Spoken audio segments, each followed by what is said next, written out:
What if I told you that something the LDS Church has done the exact same way for decades, something millions of members across Europe, America, and the entire world have treated as completely untouchable has just been changed?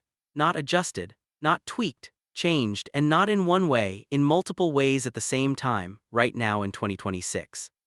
Before we go any further, if you are someone who cares about understanding the real story behind the LDS Church, if you want truth delivered clearly and without spin, then hit that subscribe button right now and join the Mormon Insights community.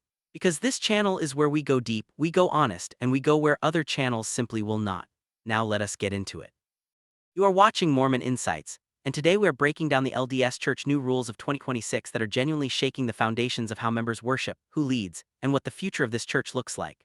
Whether you are a devoted member sitting in your ward in Germany or the UK, a former member watching from a distance, or simply someone curious about one of the most fascinating religious institutions in the modern world, this video is for you.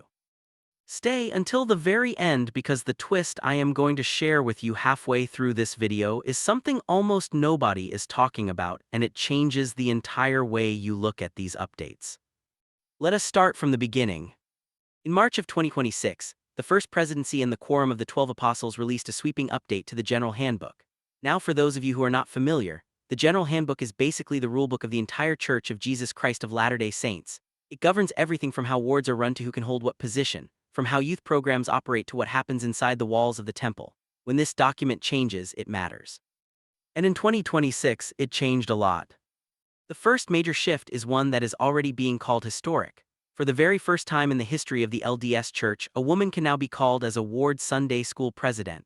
Let that sink in for a moment. This was previously a position held only by men. The First Presidency released an official letter stating, effective immediately, that a bishop may call a man or a woman to serve in this role. Now I want to ask you something directly, and I want you to answer this in the comments below. Do you believe this change is a step toward greater gender equality within the church, or do you think this is simply a logistical adjustment? Comment your honest answer. I genuinely want to know what you think. Now here is where it starts getting interesting. Because at the same time this gender leadership change was announced, the church also lowered the missionary age for single young women from 19 to 18. That is the same age that young men have been required to serve at for years. Two gender-related changes at the exact same time. Coincidence, or is this part of a much larger pattern? And this is where we hit the twist I promised you. Because here is what most people are completely missing when they read these 2026 updates. Most commentators are looking at each change individually. They see the Sunday school presidency change and they say, great, women get a new role. They see the missionary age change and they say, fine, that makes sense. But when you step back and look at all of these 2026 updates together, a picture starts to emerge that nobody in mainstream media is drawing clearly. The church is not just making policy updates, it is quietly but deliberately restructuring how it operates at a foundational level, and it is doing it faster than at almost any point in its modern history. Think about this. At the same time as the gender leadership and missionary changes, the church also completely overhauled Chapter 1 of the General Handbook, which is the foundational doctrinal chapter that defines the purpose of the church itself. They reorganized it to put ordinances and covenants at the absolute center of everything. This is not a small editorial adjustment. This is a theological repositioning.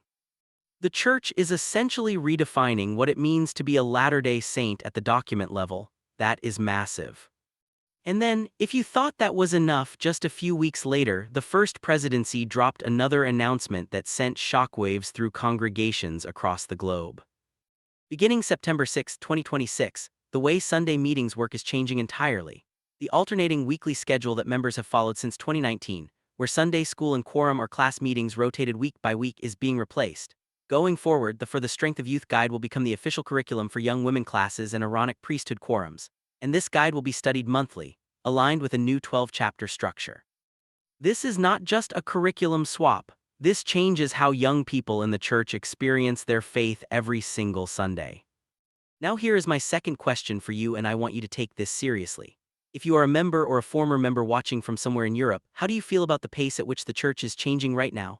Is it too fast, not fast enough, or exactly right? Drop your answer in the comments because your perspective from outside of Utah, outside of America, matters more than you might think in this conversation.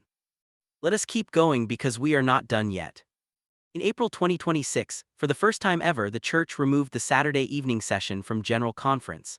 Gone. A session that generations of members grew up watching, that was a cornerstone of twice-yearly worship, quietly eliminated.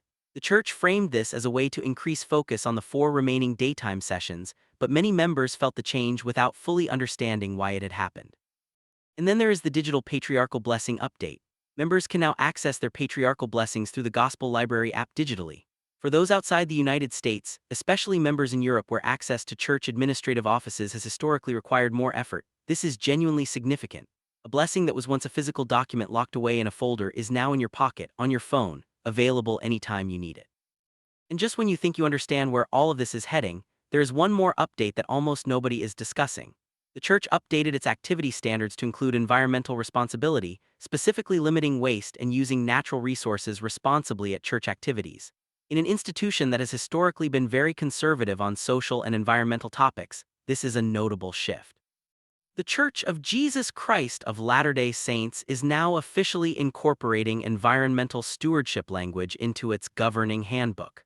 Whether you see that as meaningful or merely symbolic, it represents a new kind of awareness inside the institution.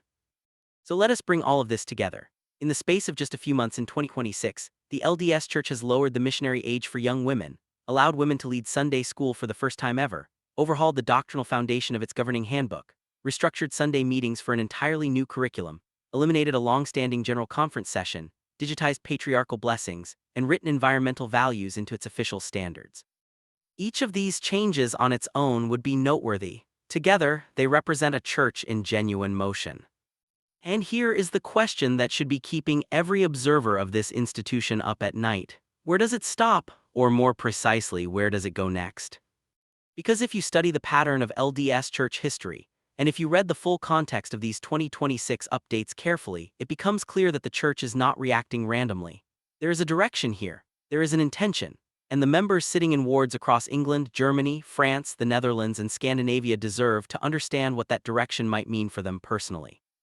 That is the kind of analysis we do here on Mormon Insights. We do not just tell you what changed, we tell you why it matters and what it could mean for the future.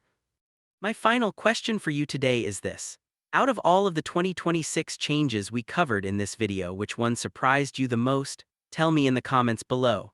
Whether it was women leading Sunday school, the Sunday schedule overhaul, or the general conference restructuring, I genuinely want to read every single response.